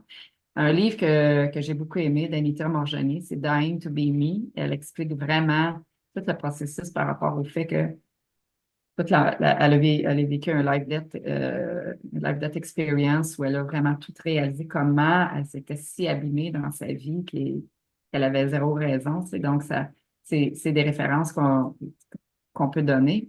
Mais aussi, j'ai été invitée à participer à une conférence, parler sur une conférence en février à Orlando sur un bateau de croisière. Donc, pour les gens qui ont le goût de se joindre à nous, il va y avoir 8 conférenciers sur place. Et si jamais les gens veulent plus d'informations, ça va faire plaisir et ça va être tous en français. Et ma conférence, c'est vraiment comment utiliser le pouvoir du cerveau pour apporter une guérison. Extraordinaire, extraordinaire. Donc, on va mettre tout ça en description. Ça, c'est certain, certain, certain. Si vous voulez rentrer en contact avec Stella, si vous avez vous avez entendu son histoire, il y a tellement de dimensions qu'on a abordées. On a abordé l'épigénétique, on a abordé tout ce qui est travail de l'esprit, tout ce qui est travail de spiritualité, tout ce qu'elle a traversé, la biologie totale. Elle a passé à travers 2 cancers. Puis, le point le plus culminant ici, on a vu comment est-ce que les événements de notre enfance, entre les 7 premières années de nos vies, peuvent vraiment créer toute notre vie. Elle a aussi expliqué beaucoup comment elle a utilisé divers outils pour quand même avancer un peu avant de découvrir Technotutor. Puis qu'est-ce que je suis en train de voir avec ce qu'elle a d'apporter ici, ça vient vraiment clarifier la maladie est une mauvaise programmation des mots dans la chair où tout ce qui est vie n'est pas considéré ou réalisé. On peut voir ici que le mot étouffé a été programmé d'une certaine façon avec un certain événement et le mot respirer a été programmé d'une certaine façon en lien avec un certain événement. Et tout ça vient se relier d'une façon ou d'une autre au mot détestable et tout ça. Fait, vous voyez bien que le vocabulaire dont on parle, à chaque fois qu'on parle du vocabulaire, ben, c'est beaucoup plus profond qu'avoir un vocabulaire varié. C'est vraiment qu'est-ce que le mot appelle à l'intérieur de toi, qu'est-ce que ça déclenche à l'intérieur de toi et comment tu as vécu ce mot-là.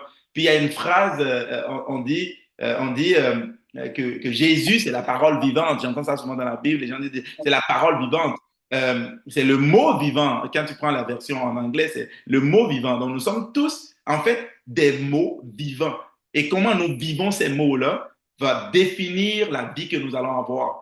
Et c'est vraiment ça, Technotutor. Puis, si vous avez envie d'en savoir plus sur l'expérience de Stella, contactez-la. Elle va vous en parler plus. Si vous voulez me contacter aussi, ça, nous sommes tous dans le même bateau, dans cette aventure-là.